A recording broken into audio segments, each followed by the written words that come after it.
welcome to the House of ZK Radio, which is a focused podcast and media channel exploring everything ZK, zero knowledge.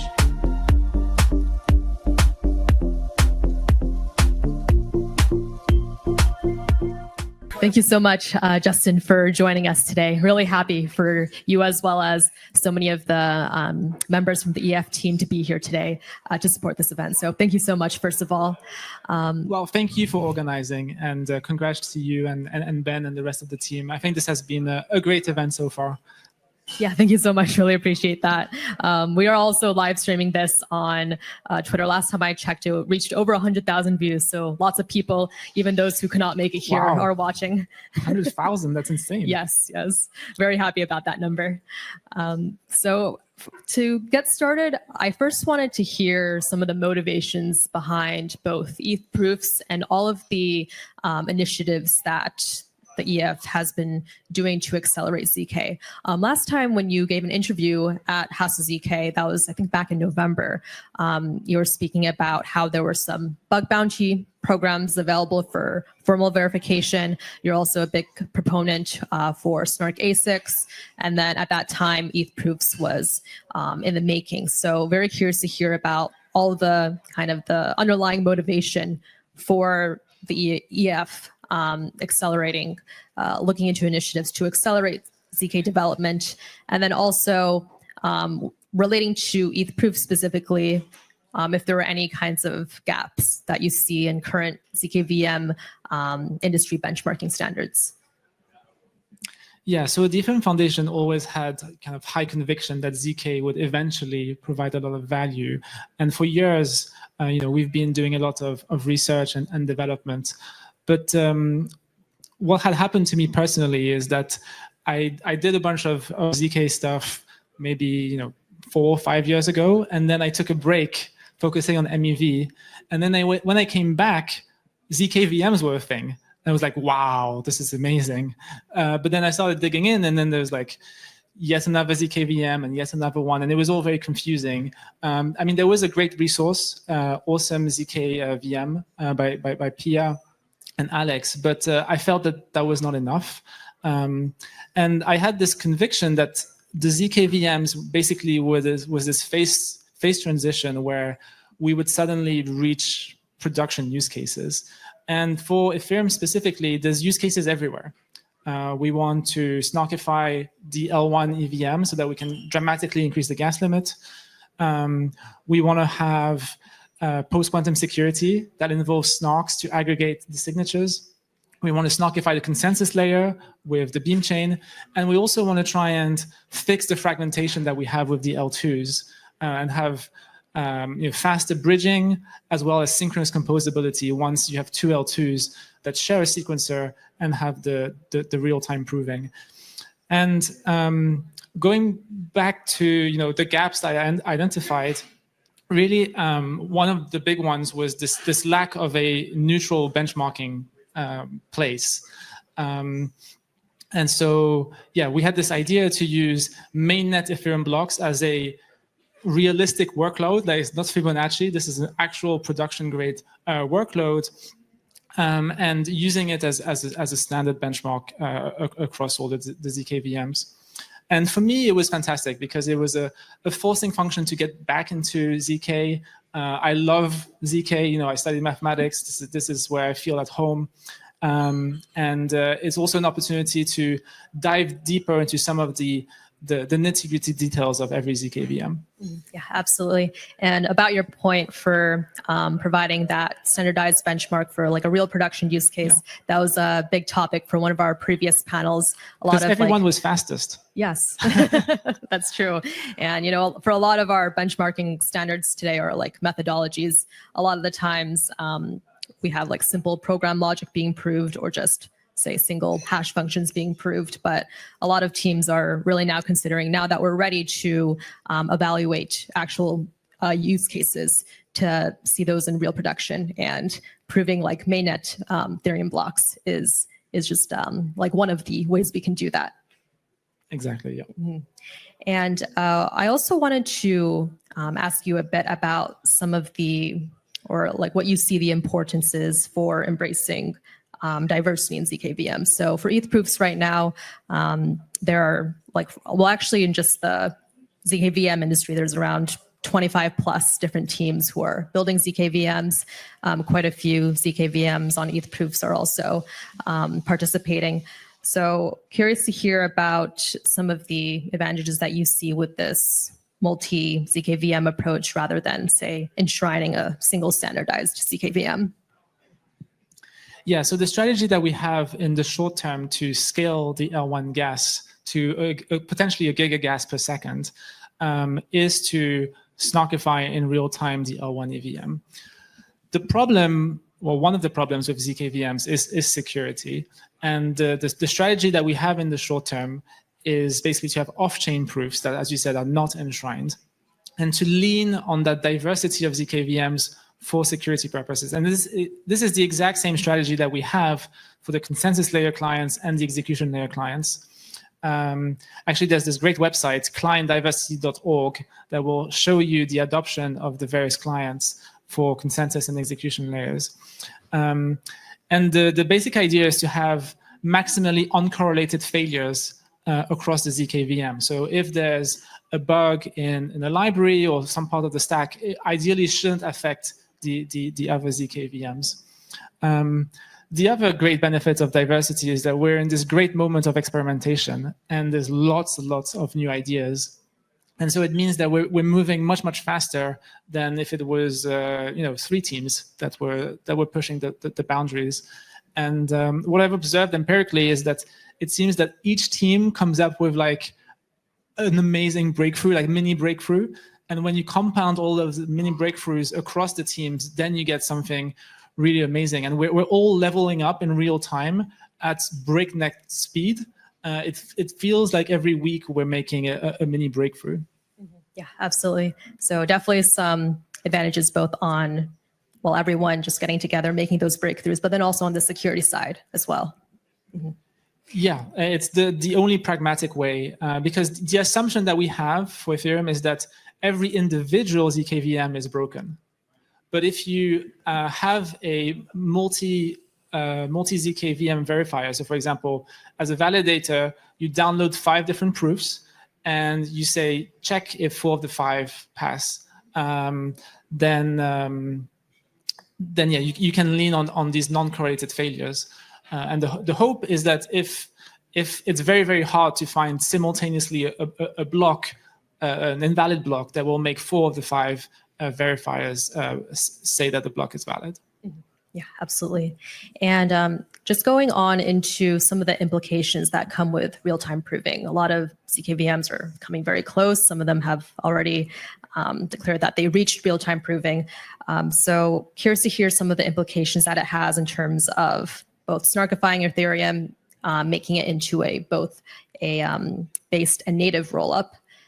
So perhaps some benefits on shared security, composability side, and also very curious to hear about any Ethereum-specific advantages that will come once we, say, integrate these zkVMs that have reached real-time proving. Right. So one of the characteristics of the L1 is that it's settled in real time. And that means that basically at every single slot, a light client that's syncing to the chain can know what the state of the chain is, what is the result of executing those blocks. And 5 years ago, we had this sharding roadmap. And we investigated various ways to do the settlement. And there's optimistic fraud proofs, there's ZK, and neither of those back then had this aspect of real-time settlement. And it's only now that we're reaching kind of the 3rd generation of settlement, optimistic ZK and now real-time ZK, that now this technology can be used at L1. And the basic idea is very simple, is that the validators, the attesters, in real time can know that the blocks are valid when they make an attestation. Now, real time can mean different things to different people. The type of real-time proving that we need is next slot real-time proving, meaning that you have a full slot for the prover to generate the proof, and this is going to be compatible with the L1 once we do a hard fork to introduce what's called delayed execution. So this is something that should happen hopefully in Amsterdam early 2026. And from that point onwards, we can have individual validators basically run zkEL clients without any penalty. Having said that, in the next few weeks, potentially months, my hope is that I will run my validator with a zkEL client. And there's basically two directions to go about it. Direction number one is to pay a little bit of penalty on the timeliness of your attestation. So, for example, if I get my proofs from Ethproofs and it takes 15 seconds, then I won't get the full rewards because my attestations will be a little bit late. But I don't care because I'm going to save more money on my hard drive and my computer than I'm losing on the fees. And then there's kind of something slightly more dirty, which is that I can optimistically attest to the validity of a block with no delay. And then if it happens that the block is invalid, then in the next epoch, I can vote for something else and fork it off. And so long as the latency is within one epoch, which is 6.4 minutes, which it is, then that works perfectly fine as a strategy. And so technically speaking, even without real-time proving today, I could run such an optimistic client, not suffer any penalties. Got it. And really great how you are also thinking just on the incentive side as well, even with the delayed execution, looking at it from that standpoint. Yeah, and I mean, it's also important to mention that the dirty version, or even the version of delaying attestations, doesn't work well if everyone does that. And what I think will happen is that we're going to have a hybrid of execution layer clients. We're going to have the conservative institutional kind of that are going to run traditional nodes, and then we might have a small long tail of home validators that will prefer to have really weak hardware. And if it's, let's say, 20% of the validators running on these zkEL clients, nothing bad can really happen.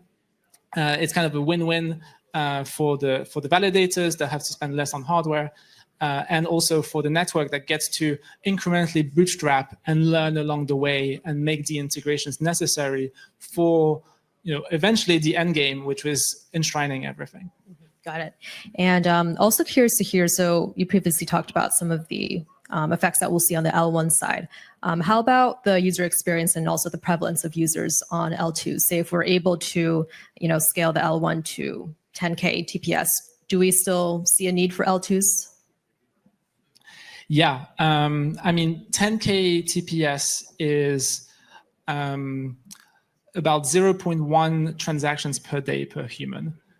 So in my opinion, it's just not enough once we have like mass adoption, especially that it's not going to be just the humans performing these actions, but also AIs on behalf of the humans. And also there's going to be some transactions that have lots of sub-transactions, like arbitrage, it's very noisy.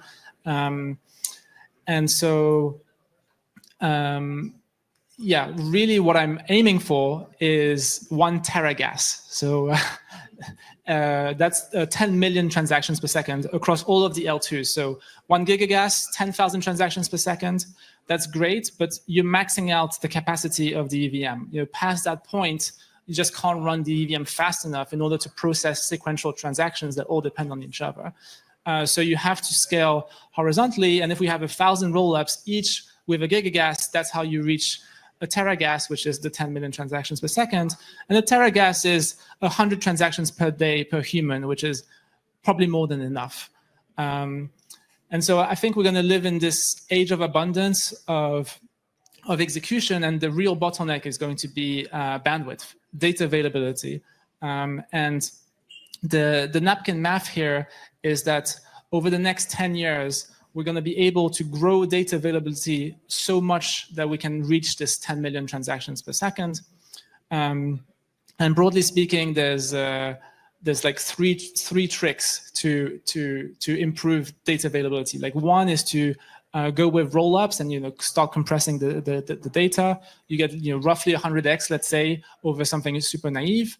So that goes from 10 transactions per second to 1,000 transactions per second.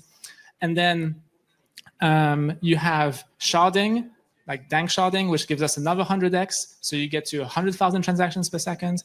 And then the final 100x is known as Nielsen's law, which is basically the equivalent of Moore's law for bandwidth, 50% compounding per year. Compound that over 10 years, that's about 100x, and you get to your 10 million TPS. Got it. Always need to scale horizontally in this case. Yes. Yep.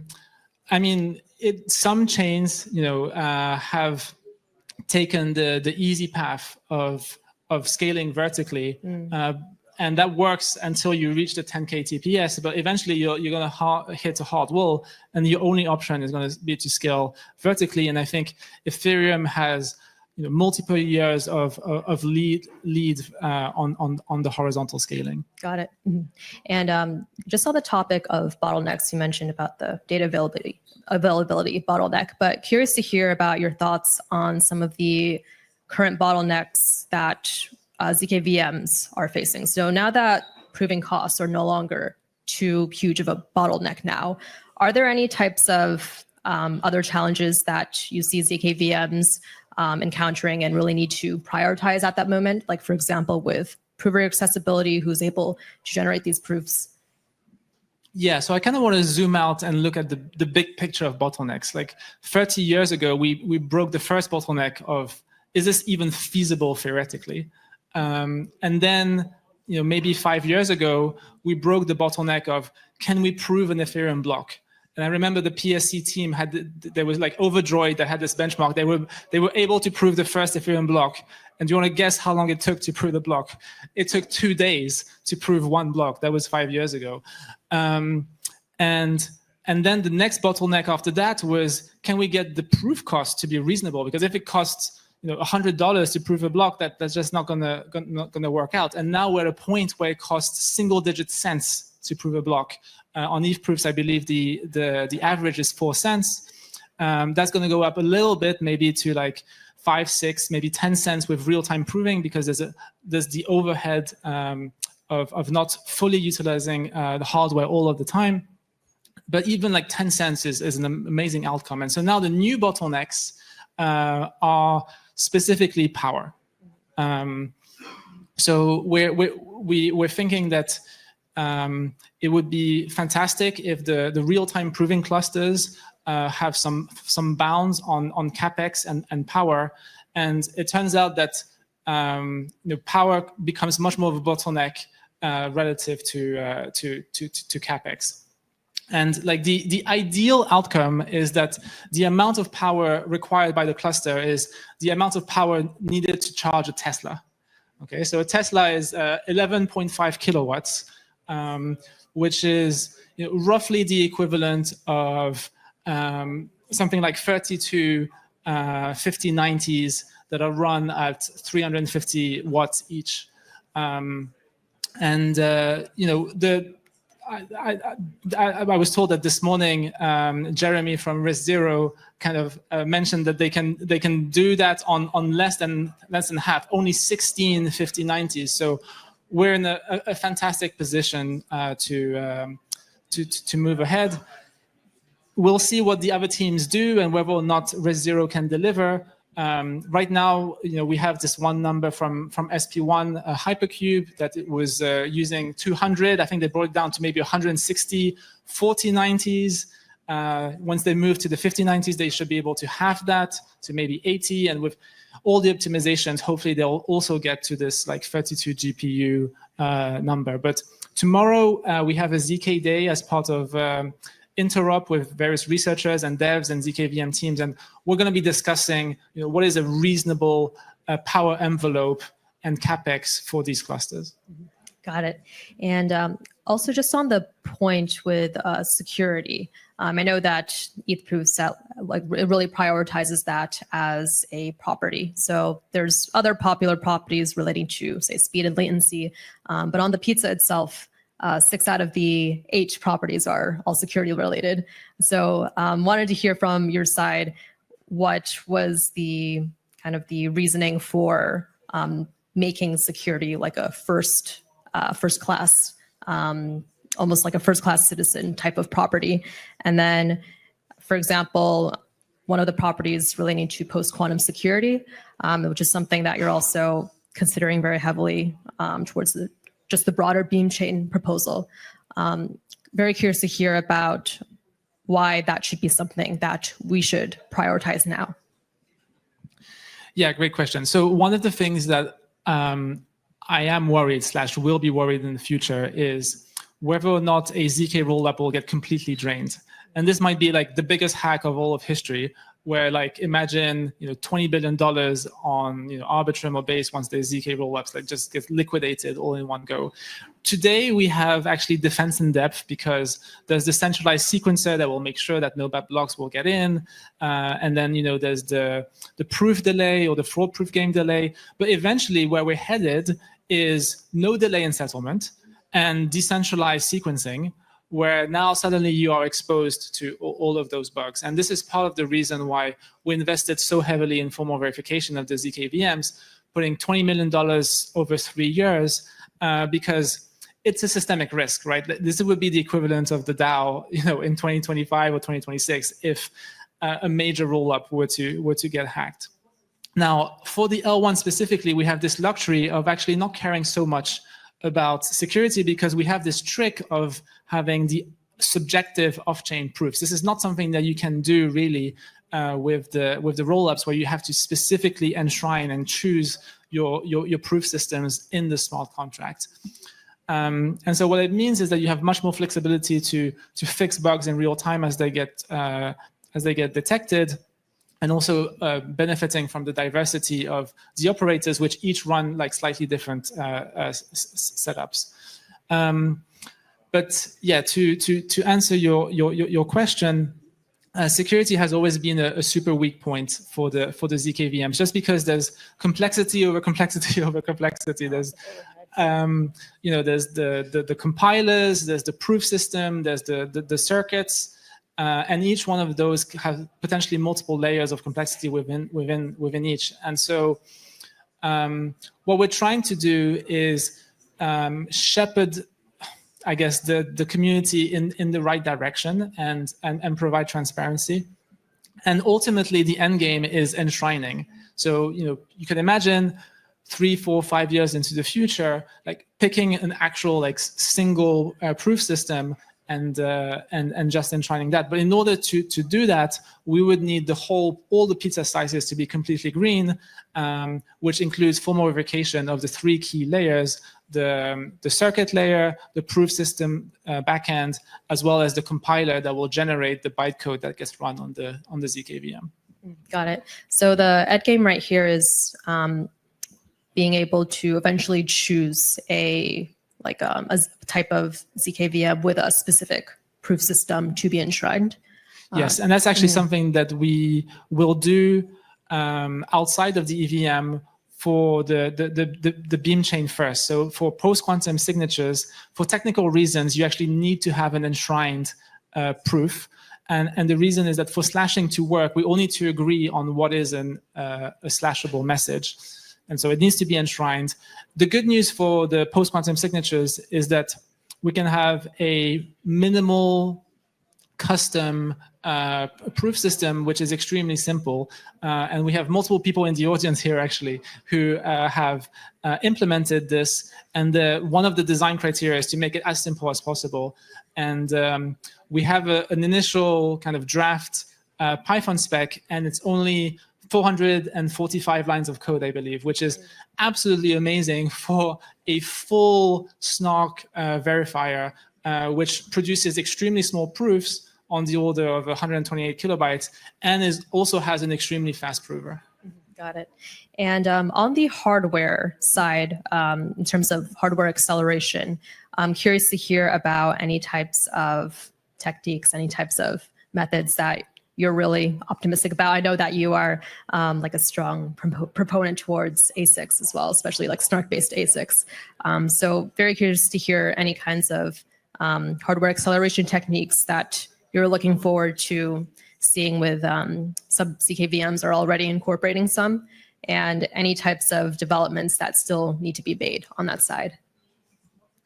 Yeah, so I guess one thing I'll mention is that the amount of progress on GPUs has definitely surprised me. And I think the juice to squeeze with ASICs is less than what I expected. So previously I expected 2 orders of magnitude improvement. Now I'm only expecting 1 order of magnitude improvement. But still, 1 order of magnitude improvement is massive. And this goes back to this idea of power consumption being the main bottleneck. We want to go to 1 gigagas per second. Roughly speaking, we're at 1 megagas per second right now. So we need to 1000x the energy efficiency. How do we do that? Well, many people in this room are kind of confident that just through pure software, we can optimize the provers to be 10 times more efficient, and that's going to mean 10 times more energy efficiency. Another 10x can come with the ASICs, and then another 10x can come from distributing the load. So instead of having one like mega cluster that has hundreds of GPUs, we can imagine 10 clusters, each of which has 32 GPUs, and then they're working together to generate the proof. And I think each of these 3 ideas, software, hardware, distributed proving, provides at least a 10x multiplier. And so we'll see how it shapes out. Maybe we'll get 20 or 30x with software, and then we only need like an 8x on hardware, and maybe we don't even need distributed proving. Yeah, we'll see. Got it. And just as a last question, just because there's a lot of zkVM teams in the audience, I'm wondering if you have any advice for, say, current Ethproofs contributors or any zkVM teams looking to integrate, any advice to them on what you think should be prioritized in the next few months? Yeah, so I guess one thing I'll say is like, keep doing what you're doing. Like every zkVM in some sense is doing something slightly different, and there are benefits to diversity. I mentioned the experimentation. The other thing I'll mention is just come talk to us, right? Because we want to help. Like recently, the Ethereum Foundation restructured its research and development team to be called Protocol, and many of the teams are focused on snarkification. So there's a new zkVM team, which is led by Kev. There's a new snarkification team led by Alex. There's the cryptography team. There's the stateless verification team that's going to be working on zkVMs, and the testing team. And basically, like half of the Ethereum Foundation is going to be working in some shape or form on stuff related to zk. And we really want to help. So one of the things that we announced recently is prover bounties. So if you have an open source prover that can orchestrate proving over a cluster of GPUs, and it's able to achieve real-time proving, we'll just pay for the cluster. All right, so we'll give you $100,000, we also want to help with integrations and signaling, right? It's quite a signal if a zkVM is able to help secure Ethereum, which is a $300 billion project, and hopefully soon in the future a $3 trillion project. And what we're basically hoping to do is work with the zkVMs that like check all of the boxes, right? That are open source, that are real time, that provide real diversity because there's these uncorrelated failures, and basically work with them almost potentially to the extent that we work with the other client teams, right? We have the consensus layer, execution layer clients, and now potentially we have this. I guess we could call it ZL clients, like the ZK layer. I'm hoping that we have a very fruitful collaboration over the next few years. Absolutely. And thank you so much, Justin, for all your insights and for being here today. Thank you. Thank you.